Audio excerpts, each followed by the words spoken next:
शकुंतला के दो बेटे थे, जिनमें बड़े बेटे को एक गरीब की लड़की पसंद आ गई थी और वो उससे शादी करना चाहता था।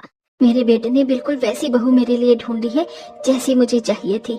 अब इतनी अच्छी बहू पाकर मैं इस रिश्ते के लिए मना कैसे कर सकती हूँ।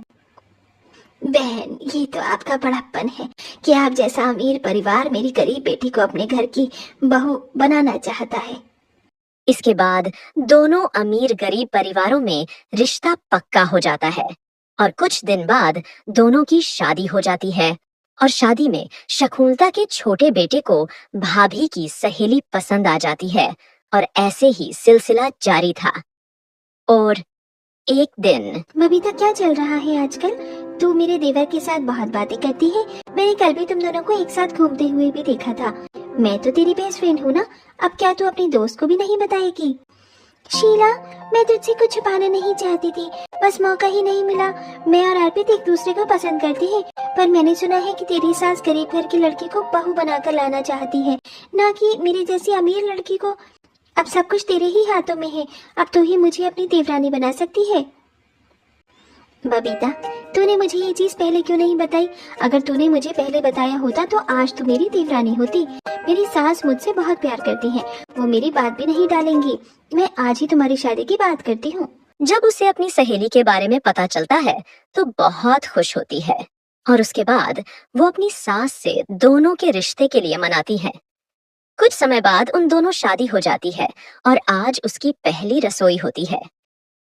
अब मैं तेरी दोस्त से पहले तेरी जेठानी हूँ और तू इस घर की बहू मेरी वजह से बन पाई है। अगर मैं न होती तो तेरी शादी भी न होती, क्योंकि माँ जी को अमीर घर की लड़की नहीं बल्कि गरीब घर की लड़की चाहिए थी। याद है ना? जेठानी जी, शुक्रिया मुझ पर एहसान करने के लिए। अब बताइए मुझे अपनी पहली रसोई में क्या बनाना है? ऐसे दोनों सहेलियां हंसी मजाक करने लगती है और अपनी पहली रसोई करती है। पर ये सब देख उनकी ननद जल जाती है और सोचती है, ये गरीब खुद को समझती क्या है, कितनी खुश है, पर मैं इसे अपने घर में ज्यादा दिन रुकने नहीं दूंगी। इस गरीब को अब इस घर में इसकी भी अमीर दोस्त ही निकालेगी। बहुत खुश है ना अमीर गरीब दोस्त एक ससुराल में आकर। अब मैं इस गरीब से इसकी सारी खुशियाँ छीन लूंगी और एक दिन ये खुद पछताएगी अपनी अमीर दोस्त को इस घर की बहू बनाकर। उनकी ननद का अमीर घर था, इसलिए वो शुरू से ही अमीर घर की भाभी लाना चाहती थी। और जब उसके दोस्तों को उसकी गरीब भाभी का पता चला तो वो उसका मजाक बनाने लगे। वो शुरू से ही इस शादी के खिलाफ थी, पर उसकी माँ नहीं मानी और गरीब बहू ले आई। ऐसे ही कुछ बाद, बबीता, मैंने गैस पर खाना रख दिया है, उसे देखते रहना जब तक मैं बाहर से सब्जियां लेकर आ रही हूँ। हाँ शीला, क्यों नहीं। इतना कहकर गरीब सहेली बाजार चली जाती है और ननद अमीर भाभी को अपने कमरे में बुला लेती है। भाभी, आप असाइनमेंट बनाने में मेरी थोड़ी मदद कर दो। काजल, गैस पर सब्जी रखी है, मैं बाद में तुम्हारी मदद करूं?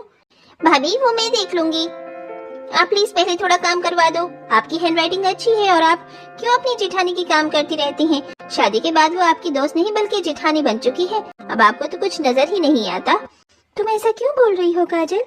भाभी, आप बहुत भोली हैं, पर आपकी गरीब दोस्त बहुत चालाक है। आप नहीं जानती, पर गरीब घर की लड़कियां हम अमीरों की खुशियों से जलती हैं। शादी से पहले जब घर में पता चला कि अर्पित भैया आपसे शादी करना चाहते हैं तो भाभी शादी के खिलाफ हो गई थी। माँ के कान भरने लगी थी। वो फिर मैंने भैया का पूरा साथ दिया और मेरे समझाने पर माँ इस रिश्ते के लिए मानी थी, वरना आपके उस गरीब दोस्त ने तो पूरी प्लानिंग कर ली थी आपको इस घर की बहू ना बनने देने की। इतना बोल ननद भाभी को उसकी सहेली के खिलाफ कान भर देती है और उसे जाने नहीं देती, जिस वजह से गैस पर रखा खाना जल जाता है और पूरा परिवार बाहर आ जाता है। इस घर में मेरी दो बहू है, पर लगता है किसी से काम नहीं होता। बड़ी बहू खाने की जिम्मेदारी तेरी थी ना, तो फिर सारा खाना कैसे जल गया? बबीता, मैंने तुमसे कहा था ना कि खाना देखने के लिए, फिर खाना कैसे जला? माना कि तुम्हें कुछ काम नहीं आता, पर जितना मैं तुम्हें सिखा रही हूँ उतना तो सीखो। अब तुम अपने अमीर मायके में नहीं बल्कि ससुराल में हो। अगर अब घर की जिम्मेदारी नहीं उठाओगी तो बहू की जिम्मेदारी कब समझोगी? बबीता, ये सब मैं क्या सुन रहा हूँ? तुम इतनी लापरवाह कैसे हो सकती हो?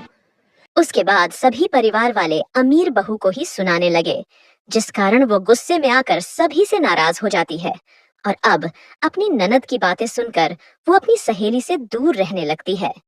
ऐसे ही एक दिन, बबीता, अब मैं तुम्हारी जेठानी हूँ, तुम्हें मेरी बात माननी पड़ेगी, इसलिए अगर मैं कभी तुम्हें डांट दूँ तो बुरा मत मानना। वैसे मैं कपड़े धोने जा रही थी तो तुम बर्तन साफ कर लोगी ना। मैं तुम्हारी देवरानी हूँ, कोई नौकरानी नहीं। और तुम जैसी गरीब लड़की का ऑर्डर मैं कभी नहीं मानने वाली। और वैसे भी शाम के बर्तन तुम्हारे हैं, तुम खुद धो। इतना बोलकर वो चली जाती है। ये सब देख गरीब सहेली को कुछ समझ नहीं आता है और ऐसे रोज रोज अमीर सहेली उसे दूर जाने की कोशिश करती है। और एक दिन वैसे तुम बहुत खुश होती होगी ना, कहा तुम गरीब घर की लड़की इतने बड़े घर की बहू जो बन गई। बबीता सोच समझ कर बोलो, वो तुम्हारी दोस्त के साथ साथ मेरी बीवी भी है और मैं अपनी बीवी के खिलाफ कुछ नहीं सुनूंगा। अगर आप अपनी बीवी के खिलाफ कुछ नहीं सुनेंगे भैया तो मैं भी नहीं सुनूंगा। आप ही सोच समझ कर मेरी बीवी से बात कीजिए। आप चुप हो जाइए जेठ जी, अब ये मेरी दोस्त नहीं है। अब ऐसे दोनों पति पत्नी अपनी गरीब सहेली को ताने देकर वहां से चले जाते हैं। जिसके कुछ दिन बाद गरीब सहेली कुछ दिन अपने मायके चली जाती है। वहीं पर उसकी सास अपनी बेटी को दोस्तों से बातें करते हुए सुनती है। यार मेरा मजाक बनाना बंद कर, वो गरीब मेरी भाभी नहीं है। आज वो सिर्फ 4 दिन के लिए अपने मायके गई है और तू देखना बहुत जल्द उसके अमीर दोस्त उसे हमेशा के लिए घर से धक्के मार के निकाल देगी। मैंने तो दोनों दोस्त के बीच में ऐसी दरार डाली है कि अब तो मेरे दोनों भैया भी आपस में लड़ाई करते हैं। मुझे शर्म आ रही है तुझे अपनी बेटी कहते हुए। ये सब कुछ तेरा किया हुआ है। अगर तूने उन दोनों सहेलियों के बीच में दरार खत्म नहीं करी तो मैं तुझे घर से निकाल दूंगी। आने दे बड़ी बहू को, तो खुद अपना सच सबके सामने कबूल करेगी और सबसे अपनी गलती की माफी भी मांगेगी। जब माँ को अपनी बेटी की करतूतों के बारे में पता चलता है तो वो उसे काफी सुनाती है।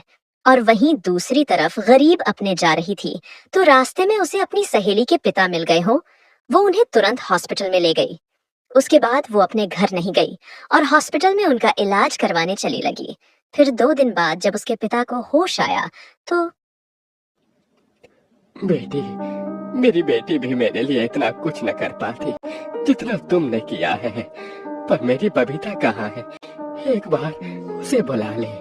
हाँ अंकल, मैं अभी बुलाती हूँ। उसके बाद गरीब सहेली फोन करके अपनी दोस्त को बुलाती है तो तुरंत अमीर सहेली हॉस्पिटल आती है और वो देखती है कि उसकी जेठानी कैसे उसके पिता की सेवा कर रही थी।